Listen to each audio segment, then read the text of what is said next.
Hi, this is Gloria Coppola from Massage Pros CE, and I'm the former owner of a massage school and a very successful practice. Today, I'd like to help you figure out how do you choose the best continuing education courses for your practice.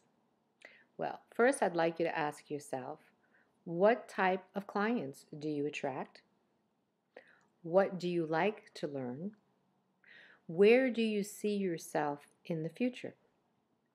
For instance, when I first came out of school, I was so excited to learn. I became a continuing education junkie.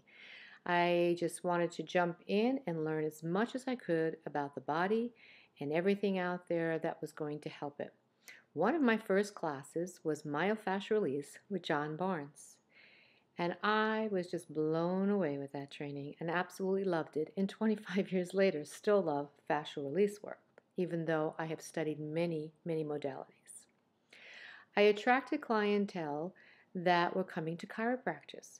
So I wanted to figure out, well, if the chiropractor was going to refer me clients, then I needed the best tools to help the conditions that they were coming for. So myofascial was one. I went and took neuromuscular trainings, and I continued to go down what some would call more of a medical or orthopedic path. I got involved with working with people that had been in injuries, specifically motor vehicle accidents, and sometimes workman's comp.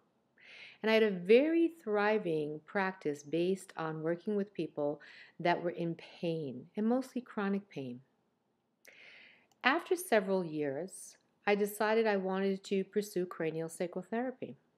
And I fell in love with cranial sacral therapy and took it up to the advanced levels, became a teaching assistant, and as a teaching assistant, I began to realize that there is so much that we do not pick up in those weekend trainings, that to sit in on a class over and over again is so valuable because each time you get another piece that you didn't absorb the first time.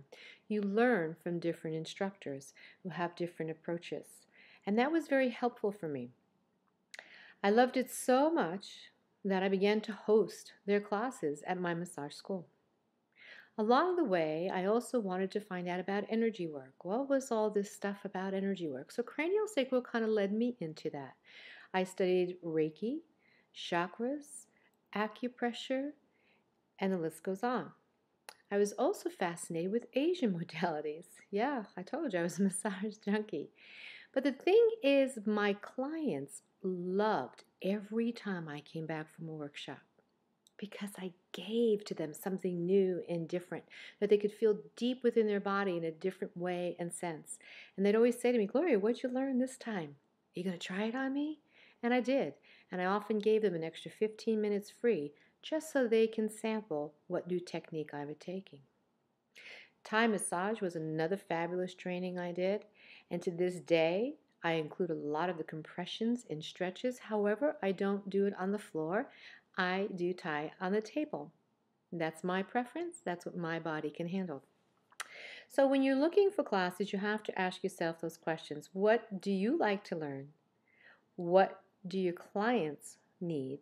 And where do you see your practice going? The next thing, obviously, is you're going to consider the cost and the location. For some of us, we love to travel and take our continuing education if that fits within our budget and our lifestyle. I love to travel, so I tried to make sure that because I took limited vacations in my life, my continuing education training became part of my vacation too. And that was fun. I got to go all over the United States and South America and even Hawaii. So, that can be a considering factor for some people. Many people will say to me, I like to stay in my own state because it's easy for me. I can't leave home. I have little children, or whatever the case may be with expenses. And so they're going to look for someone within their region. Wherever you go and take your trainings, you want to get obviously the best value, but you want to get the best quality.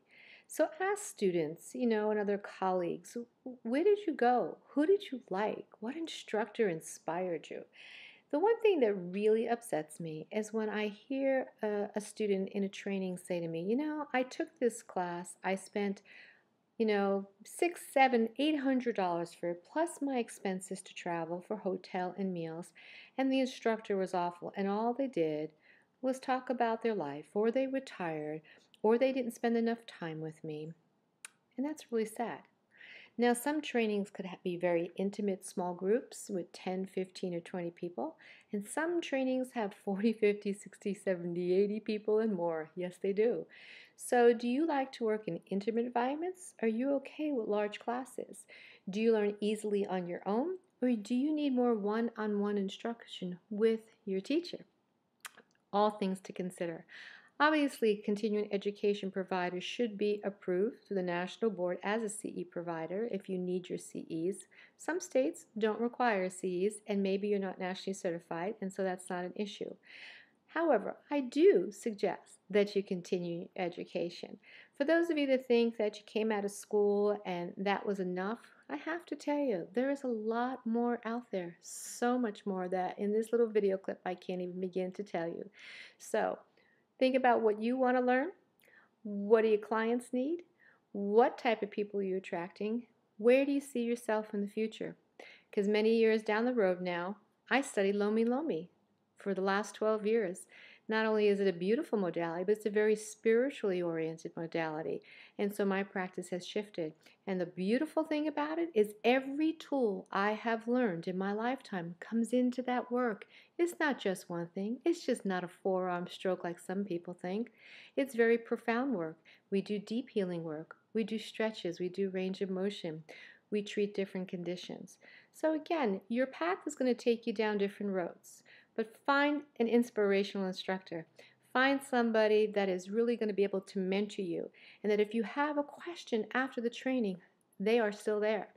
And when you're in that training, make sure you connect with all the other students around you and find someone in your area, because the key to really learning what you just got in a training is to practice it when you get out. You have to practice. You need a study buddy. So I'm Gloria Coppola at massageprocE.com. And if you have any more questions about where to get continuing education classes, what would be best for you, please contact me at massageprocE@gmail.com. Thank you for joining me today. Have a wonderful adventure on your path. And remember, shine your light and you will always be bright.